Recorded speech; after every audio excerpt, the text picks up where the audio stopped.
Pony Musescript here, and today I'm going to be doing another commentary, and this commentary is going to be on the Color Goddess Hearth Special. Yeah, the thing that I was supposed to have episode 4 a month before, but complications. Anyway, so yeah, with this Christmas special, Peacock wanted me to do another one.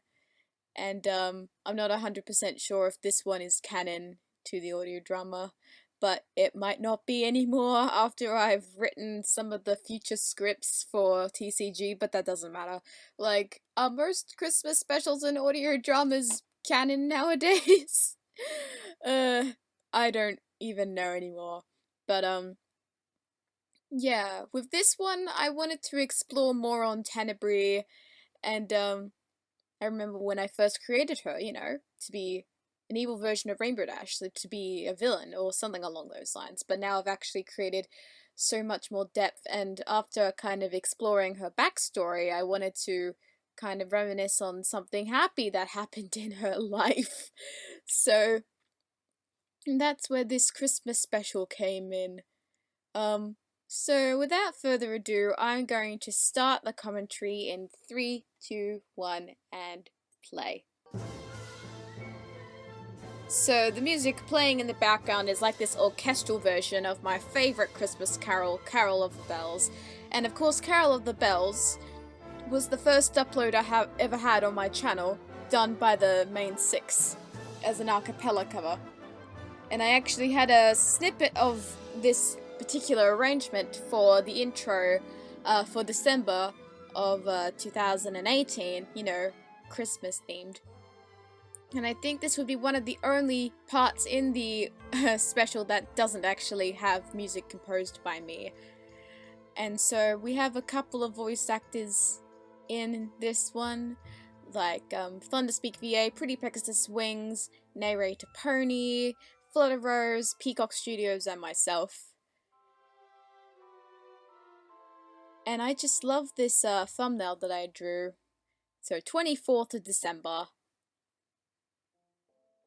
And this is the bit that was shown in the preview.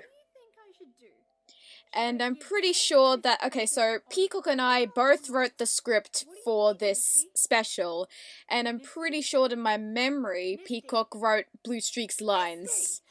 I mean, shall we take this present on fire or not? That's just a total Peacock thing to write, really. And then, yeah, I think it's actually a good thing that I actually have a special that's focused on Nisty a bit more, because she also seems to be a big focus in TCG as well. And then the soundtrack playing in the background is actually a soundtrack from the Heart Shell, and it's called Karaoke. It first played in episode 3 of the Heart Shell, and I really should have just used the MLP equivalents of those Christmas carols now that I think about it. My 2016 writing skills. And then Nisty is actually talking about a bit of her backstory to Blue Streak, because, you know, she actually wasn't in the caves when she was, you know, hearing the black story. Enjoying the party? Misty has no idea what heartwarming is! And of course, Blue Streak and everyone else completely misunderstands what Nisty said. I should know what heartwarming is, though, because I pretty much ruined it for Rainbow. Misty. Wait, that was last year? I thought last year I was struggling to come up with a present for Rainbow Dash, and then I almost died, and... Ah, yes. Referencing the last Christmas special. And Pinkie Pie points that out, breaking the fourth wall. In Peacock's bloopers, she was like, "Why did we go that far, Musy? Why did we go that far?" It was beautiful. No, it's not why did we go that far, why did you end up going that far? Because Peacock was the one who wrote that bit in, and I'm like, really? And so, for this special, I drew all of the art. I had that challenge again, my old THS challenge, because, like, in most of the episodes of the Heart Shell, I drew all of the art by myself within a month. And pretty much this episode was no different, where I drew all the art by myself. Did you set everything on fire and blinded on your voice actor? Cause I did. Oh my goodness, Peacock. With Princess Celestia. I bet it must have been great. Yeah, spending Hearthstone with your family must have been quite a fun experience. Okay, I get it. And then when I was writing the script, I was trying not to make it too long, but then I ended up having it in the 20-minute mark anyway. I first intended for it to be like, I don't know, 10, 15 minutes at most, but no, there was just too much information to put in there, so not quite. But before then, it was definitely a happy time which I never wanted to end. So this takes place... Right, I've pretty much said that the like the time that the goddesses were captured was actually 1,500 years ago, not 10,000 years ago, so this was roughly around the same period of time. I don't know, 1,006, no, not one, you know what I mean, a bit more than 1,500 years ago, pretty much. And then, and Flutterrose here is actually using one of the Philly voices for Luna, but she's actually kind of using her 5-year-old voice for Luna when I was like, well, Luna is actually older than Tenebrae at this point, but it sounds strange because Philly Luna in this special sounds younger than her younger sister. Yes, Tenebrae, you need to get up so we can start on this year's decorations and festivities. We've got a lot to do today.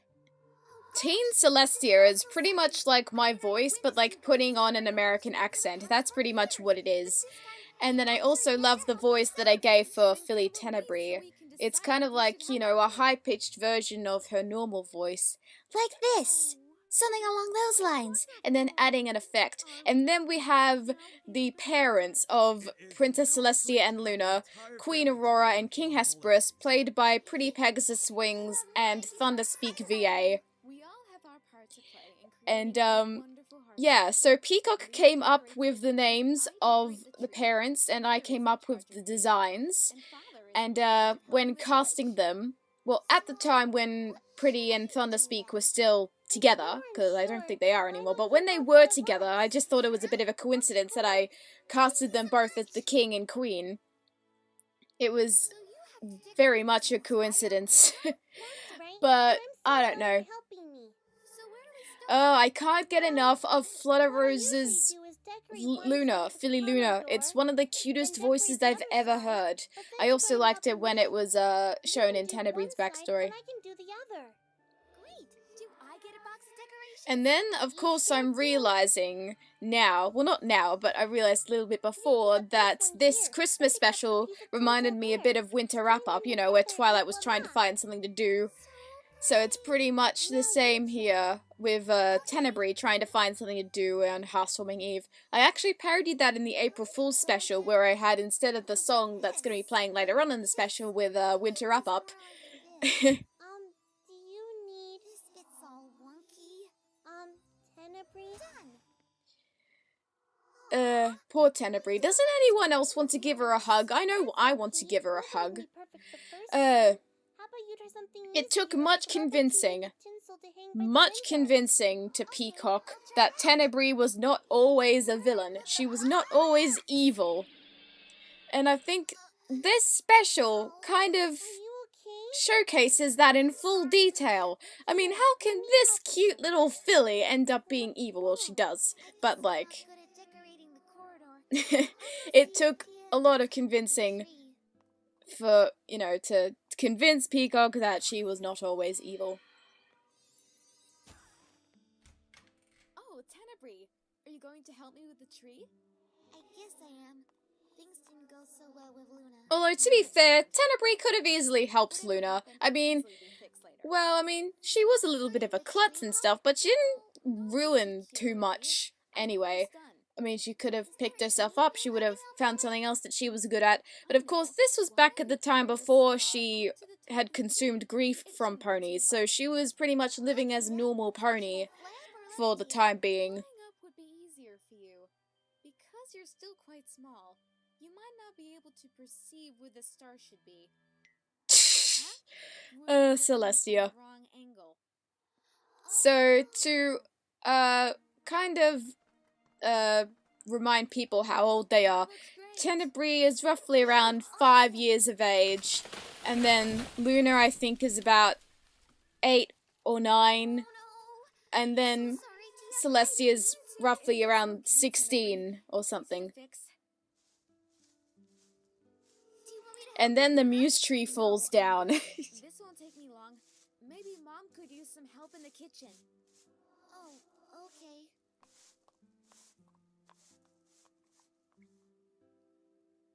And then we cut over to this bit. I was going to have more ponies like in the kitchen, like the chefs and stuff, but you know me, I couldn't be bothered drawing more ponies. It would be too much of a hassle. And Pretty Pegasus Wings had so many bloopers with her lines, especially with coming afterwards, and I was so tempted to remix them. I haven't bothered to do that. Is this it? Dear, that is a recipe for pumpkin pie. Dearie me.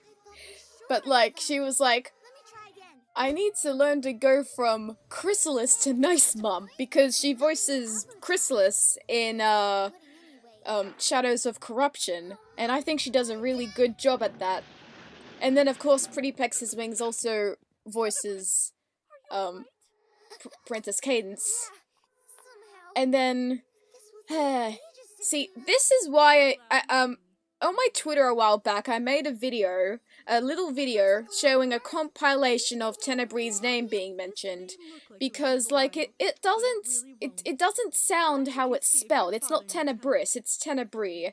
You know, Tenebrae, like Brie the cheese. So, yeah, of course I would talk about cheese, because I'm the cheese queen, but, like, yeah, of course I'm not going to pick on my VAs for pronouncing Tenebrae's name wrong. useless. But it's fine, really. Well, because I've tried helping my sisters and my mother with And then, of everything, course, you don't usually see a male alicorn, instead. It's not fair. but I decided to make Hesperus an alicorn anyway, just because I can. Can I help you, Dad? Of course you And can. so, So what do the I deal do? with the parents as well is that Hesperus would be in charge of the night, whilst Aurora would be in charge of the day, if that wasn't, like, simple enough.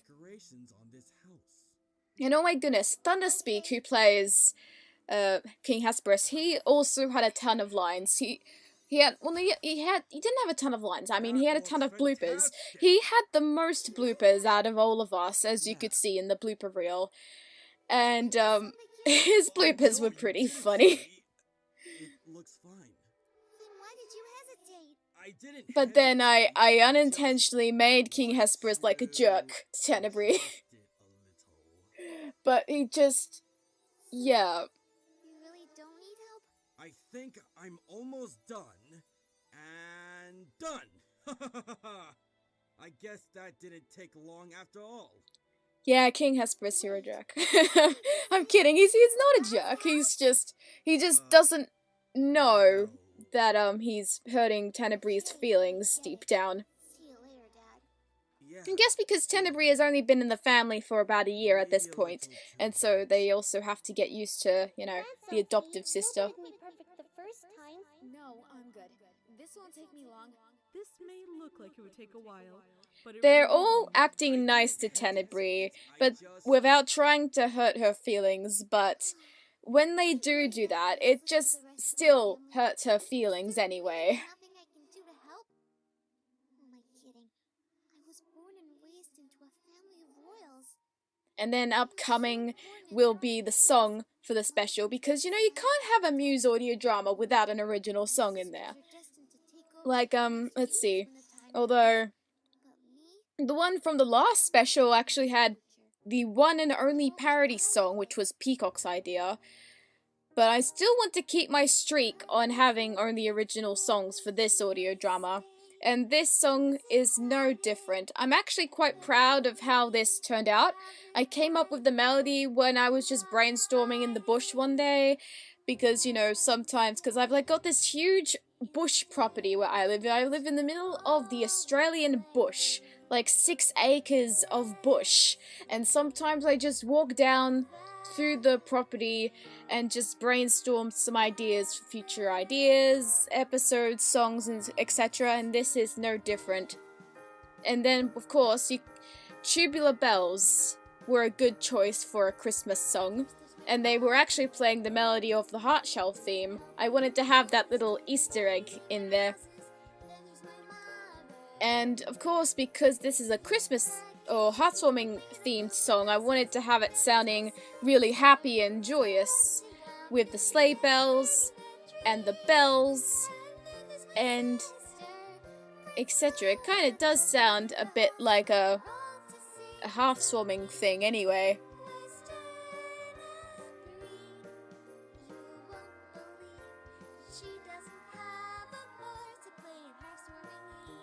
I think this is one of my favorite songs that I've composed for this audio drama.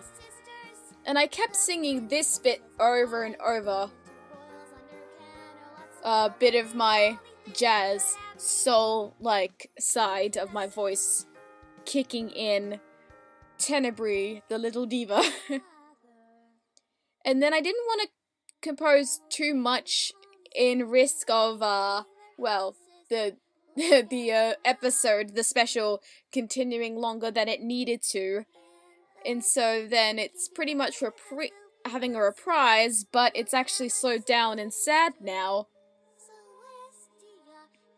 Because it's actually showing Tenebrae's actual feelings on the matter, and it's slowly turning grey.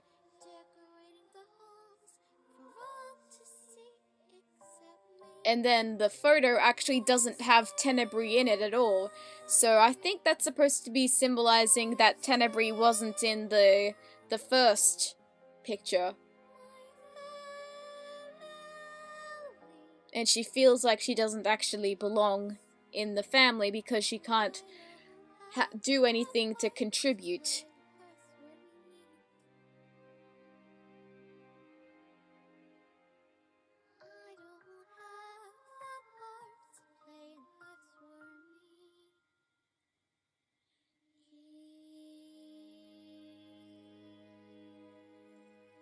And then it transitions back into the present with Misty. And then we have the comedic crying of Blue Streak and Pinkie Pie. Oh, dearie me. See, these two are like BFFs. And I love Blue Streak's lines, they're just hilarious. You liar! You massive piece of it! Yep, that line in particular, and then Rainbow Dash's dot eyes, she just doesn't know what to do. It doesn't? No, and if you let me finish, you'll find out what happens next. Awesome! But first, can I quickly go pee?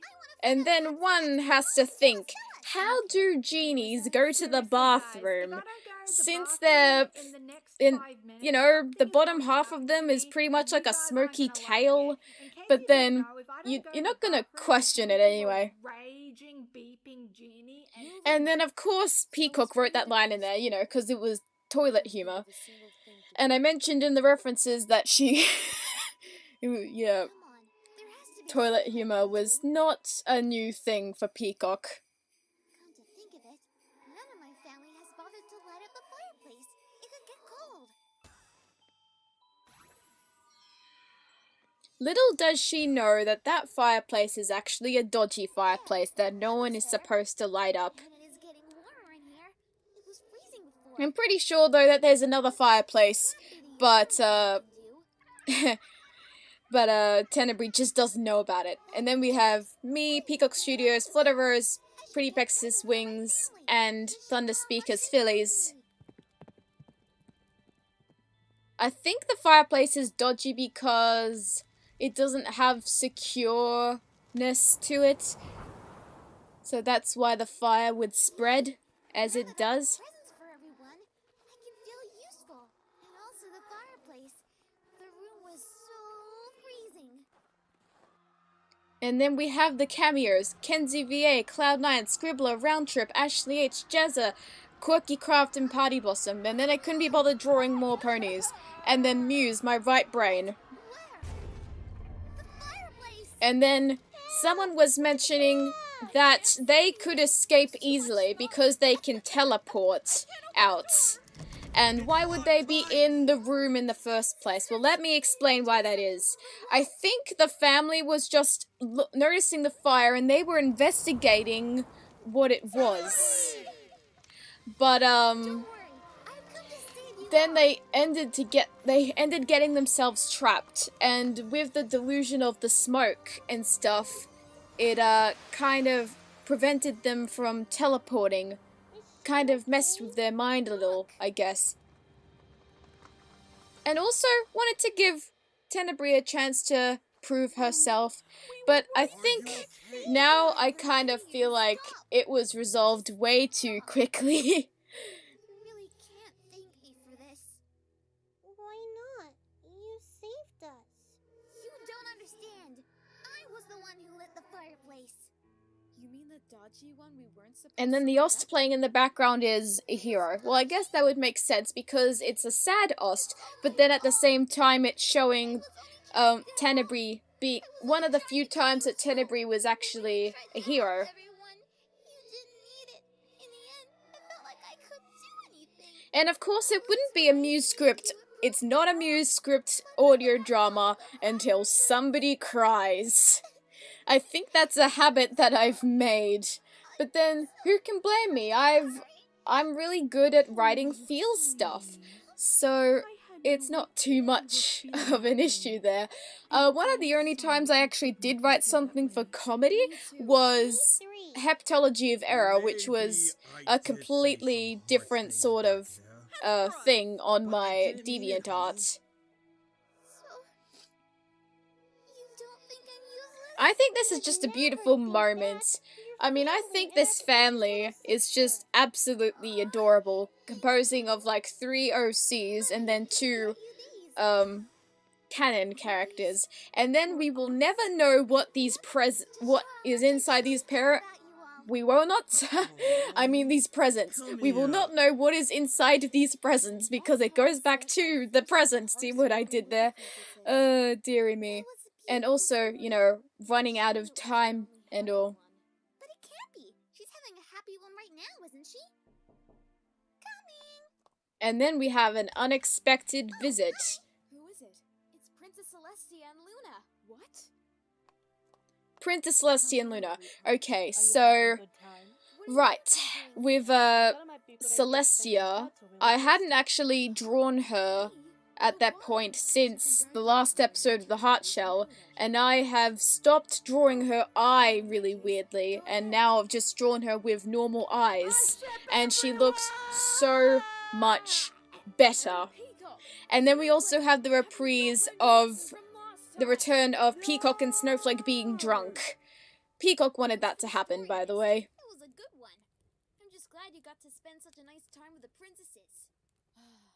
And then, I think this Christmas special and the episode before, episode 3, is the reason why one of my artists, Wolfia the Wolf Girl, ships Nisty and Rainbow Dash so much. I mean, I don't blame anyone if they do start shipping Nisty and Rainbow together. I mean, they've already had a duet already. Okay, so the thing with Peacock, I mean not Peacock, Blue Streak got drunk 3 times that day. And I was referencing the Grinch Who Stole Christmas in the references.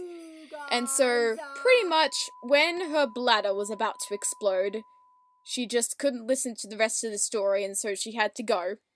And then she ended up grasping the alcohol that Peacock and Snowflake smuggled in, and she got drunk. And then she started shipping Rainbow Dash and Nisty with a mistletoe, and that picture can be found on my DeviantArt. At least it's not as bad as Peacock and Snowflake getting drunk the year before, and starting to making Blue Streak and Rainbow kiss in their minds. and I don't even know why. But of course it was in their drunk fantasies and it couldn't be. But it's fine though, because Peacock doesn't ship Blue Dash anymore. So yeah, I decided to premiere this even though not many people are going to watch because of time zones. That's usually annoying. I don't know. I don't think I'll premiere the next episode of The Color Goddess, just cause. Oh yeah, and then there's one small little bit. It's not over yet.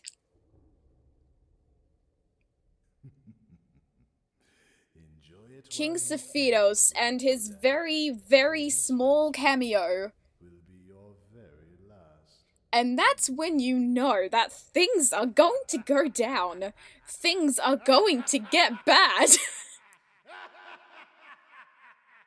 And congratulations on Narrator Pony for his awesome evil laugh. I love it to bits. So yeah, that was the Color Goddess Christmas Special. That was only like a month or something of production, because like I had to hold auditions for King Hesperus and Queen Aurora as well, so there was that. And there was a little bit of time writing the script and all, and writing the song, and stuff like that, but it was accomplished in that short amount of time, and I succeeded. So, yeah, I'm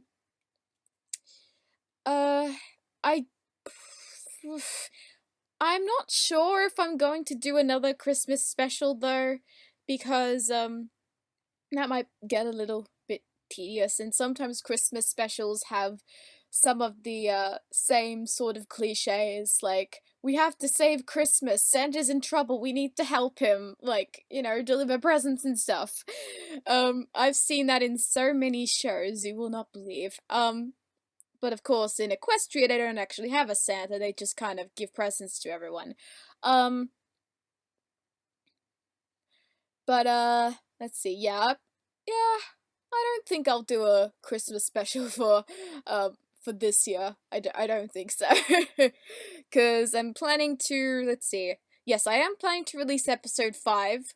I'll release a trailer at some point as well, once I get some more bits of art and VA lines for that to make the trailer. I'm aiming for episode 5 to show up in late May sometime. I won't reveal which day yet. You'll find that out when I release the trailer. And then episode 6 and 7 will be released in 2019, with episode 8 and 9 being released sometime in 2020, spacing things out. So I think, yeah, that's all I want to say for this commentary. And yeah, I should stop rambling on. Stay tuned for the next commentary I have next week, which will be talking about episode 4 of The Color Goddess. So yeah, bye! This is MuseScript signing out. The school of friendship is for all of us.